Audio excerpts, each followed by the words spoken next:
Shalom, selamat petang Sobat Media. Kembali kita berjumpa dalam rubrik kabar buku dari Tangan Terbuka Media, Bangun Jiwa via Media. Kita masih mendiskusikan bersama salah satu buku terbitan Tangan Terbuka Media, yaitu buku Pada Mulanya, Suara Intergenerasi dalam Kitab Kejadian. Ya, tampak bukunya di sini bersama dengan penulis buku tersebut, Pendeta Yoel Indrasmoro. Selamat petang, Pendeta Yoel. Selamat petang, Mas. Ya, Pendeta Yoel, terima kasih sudah hadir kembali. Kali ini kita akan memperbincangkan tema masakan yang merah-merah, yang diinspirasi dari Kejadian pasal 25, yaitu cerita bagaimana Esau yang dalam keadaan lapar meremehkan hak kesulungannya dan menjual hak kesulungan tersebut atau memberikannya dengan ditukar masakan kacang merah yang dibuat oleh Yakub. Nah, Pak Pendeta, ini sebuah cerita yang unik yang dari sekolah minggu mungkin kita sudah sama-sama mengenalnya ya.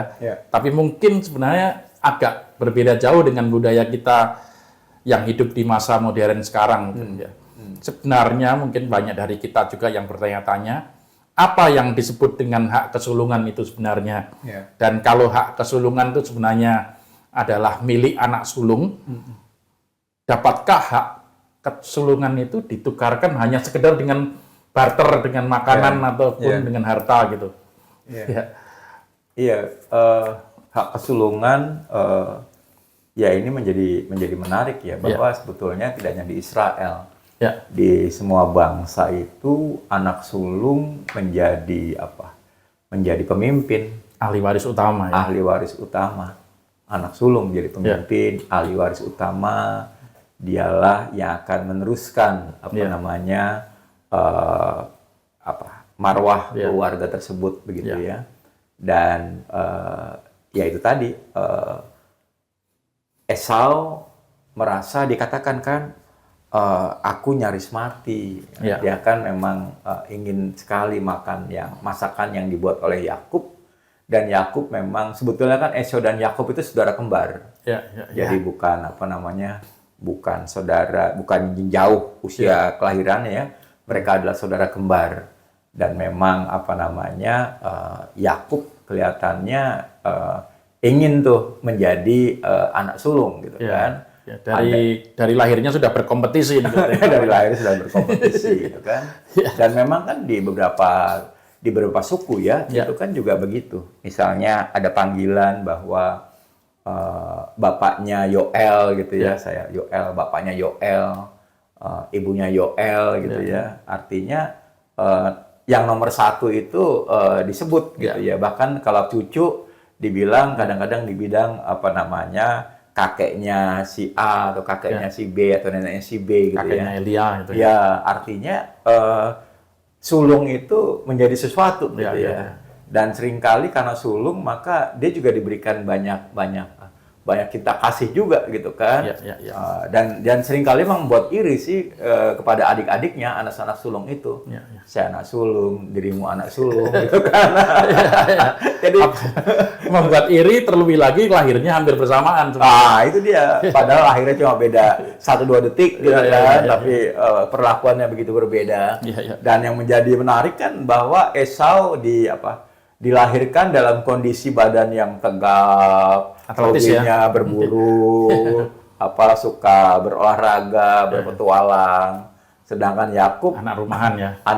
Anak rumah, anak mami, yang mungkin suka merenung, suka dalam rumah gitu ya. Ya, tapi sekali lagi tadi terkait dengan pertanyaan awal, apakah hak kesulungan itu sebenarnya bisa ditukarkan dengan sekedar sepiring makanan? Nah, itu persoalannya. Persoalannya adalah Esau merasa itu boleh dipertukarkan. Padahal kan sudah jadi kehendak Tuhan bahwa dia menjadi anak sulung gitu kan. Lalu kenapa gara-gara makanan lupa dia begitu mudahnya memberikan menjual hak kesulungan itu kepada Daud gitu kan. Padahal menjual hak kesulungan itu kan berarti dia meremehkan si pemberi, yaitu Allah sendiri gitu ya. Jadi sebetulnya juga meremehkan orang tuanya. Juga meremehkan orang tuanya gitu kan. Jadi sebetulnya Ya di titik ini Esau salah karena dia menjual hak kesulungannya.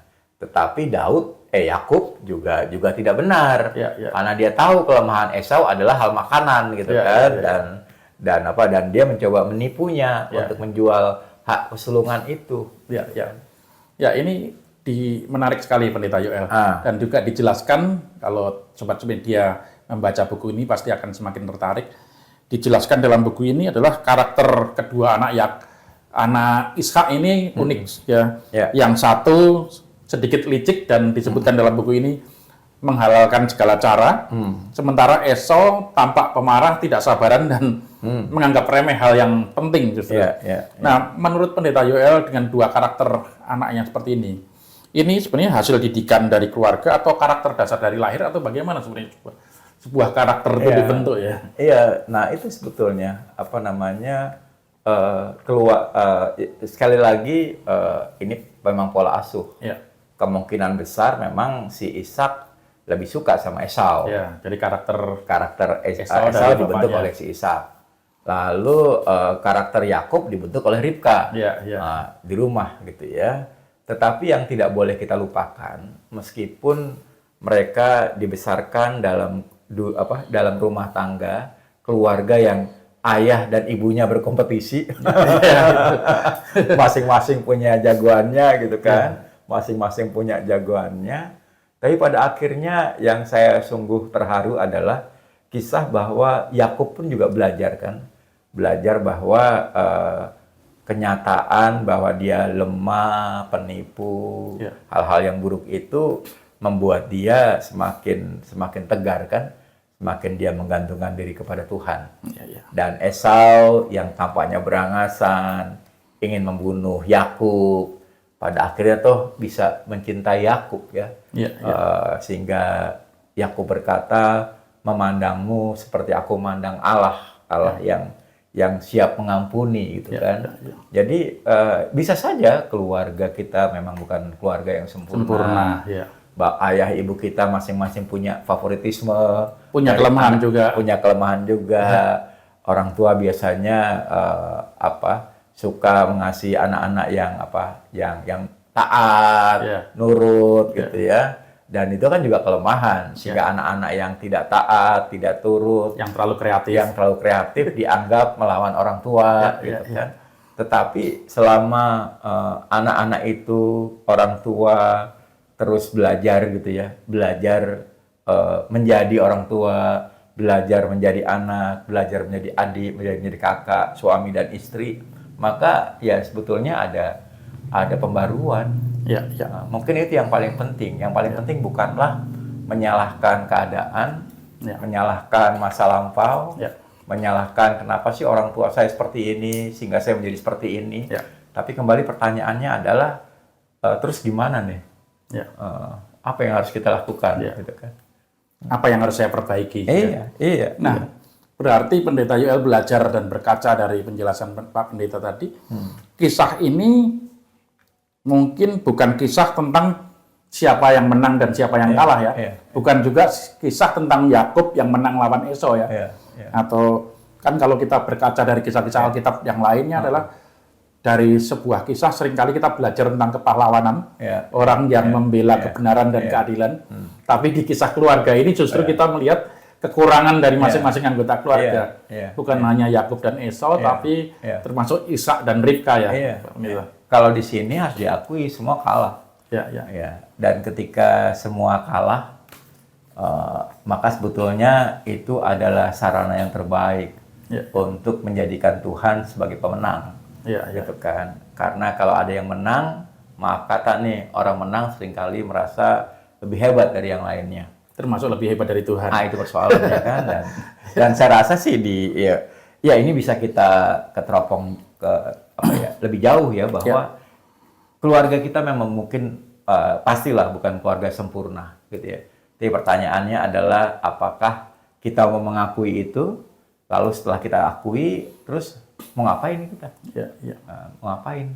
Dan ketika kita menyadari bahwa sejatinya kita semua adalah hamba Allah, kita punya kekalahan, kita punya kelemahan, ya tinggal undang aja Tuhan untuk menjadi apa? Untuk menjadi kepala Ya. atas rumah tangga kita, atas keluarga kita. Tentu suami adalah kepala keluarga, Ya. tapi yang menjadi penting juga adalah Tuhan yang menjadi apa? Menjadi tuan bagi keluarga tersebut. Ya. Terkait dengan menjadikan Tuhan sebagai tuan dan kepala dari hidup kita dan keluarga kita.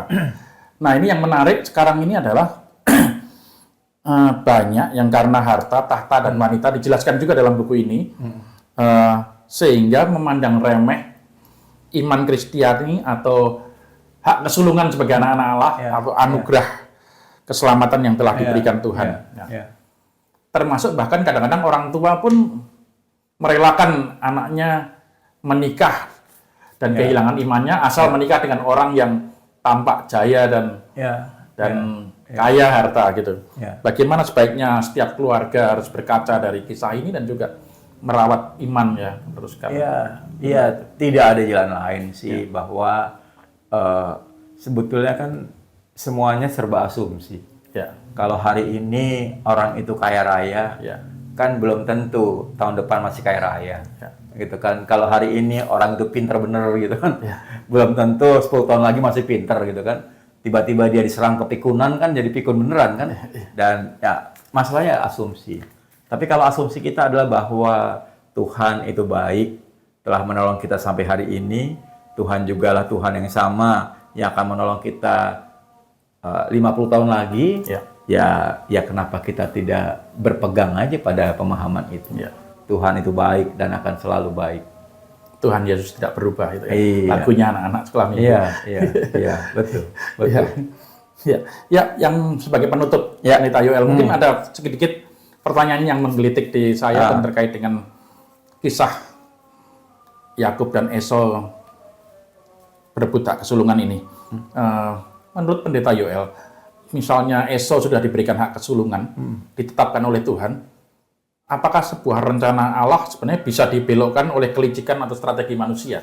Ya, seperti apa yang dilakukan Yakub dan ibunya ini sebenarnya. Betul. Jawabannya tidak. Tetapi sebenarnya rencana Allah sesungguhnya adalah bahwa yang bungsu itulah menjadi yang sulung. Dari awal sudah ditetapkan. Bahwa yang bungsu itulah yang menjadi yang sulung. Sehingga dan sebetulnya berkait dengan berkat dan segala macam, ya itu kan memang prerogatif Allah, gitu kan. Sehingga betul si sulung, si Esau adalah si sulung, tetapi ternyata Allah lebih memilih Yakub dan ketika Allah lebih memilih Yakub tidak boleh sombong. Karena sebetulnya itu bukan karena kebaikannya, karena kebaikan dia, karena kan semuanya serba keburukan. Tapi karena Allah memang memilih dia.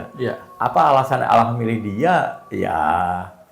Ya karena itu pilihan Allah ya. Yang paling tahu ya Allah sendiri. Dan itulah yang dipahami oleh Yakub sebagai anugerah. Menarik sekali. Dan bahkan Allah menetapkan rencana ini tanpa harus dia memaksa Ishak dan Ribka untuk menuruti cara-cara Allah ya. Allah membebaskan keluarga ini dengan caranya. Betul. Dan sebetulnya kan Ribka juga akhirnya itu kan keluarga, akhirnya kan jadi apa ya? Jadi sedih semua. Terpisah. Ribka nggak ketemu sama Yakub, Ishak nggak ketemu sama Yakub, Esau pergi. Esau pasti marah sama si Ribka, gitu kan? Jadi kan jadi apa? Dan Ishak juga marah sama siapa tuh? Sama si Yakub, gitu kan? Jadi kan sebetulnya, tapi itulah yang penting dalam sebuah keluarga bukanlah broken home ya. Tapi bagaimana keluarga broken home itu bisa dipulihkan atau bisa terpulihkan, itu mungkin yang paling penting. Jadi jangan tangisi masa lampau, tapi bagaimana kita belajar untuk menerima pemulihan dari Allah. Menarik, terima kasih Pendeta Yoel. Siap. Sahabat media, kita belajar bahwa jangan menangisi masa lampau, tapi di balik tragikomedi kalau yang dijelaskan dalam buku ini ada rencana Allah yang baik. Ada rencana Allah yang indah, ada pemulihan dari Allah untuk hati kita, selagi kita selalu membuka hati dan pikiran kita kepada Tuhan. Terima kasih telah bergabung dengan kami. Semoga tayangan ini memberi manfaat, membawa sukacita bagi sobat media semuanya dalam menjalani kehidupan di tengah dunia yang menawarkan berbagai pilihan hidup.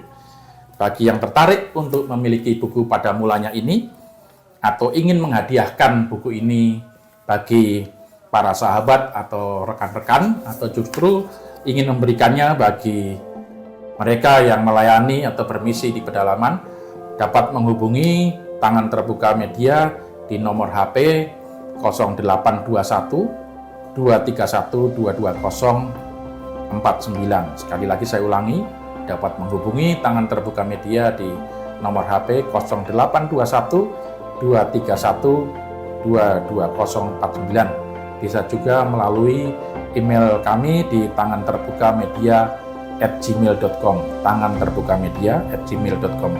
Dukung terus pelayanan kami dalam membangun jiwa via media, membangun budaya mencintai buku dan literasi. Sampai jumpa dalam tayangan kami berikutnya. Tuhan Yesus memberkati kita semua.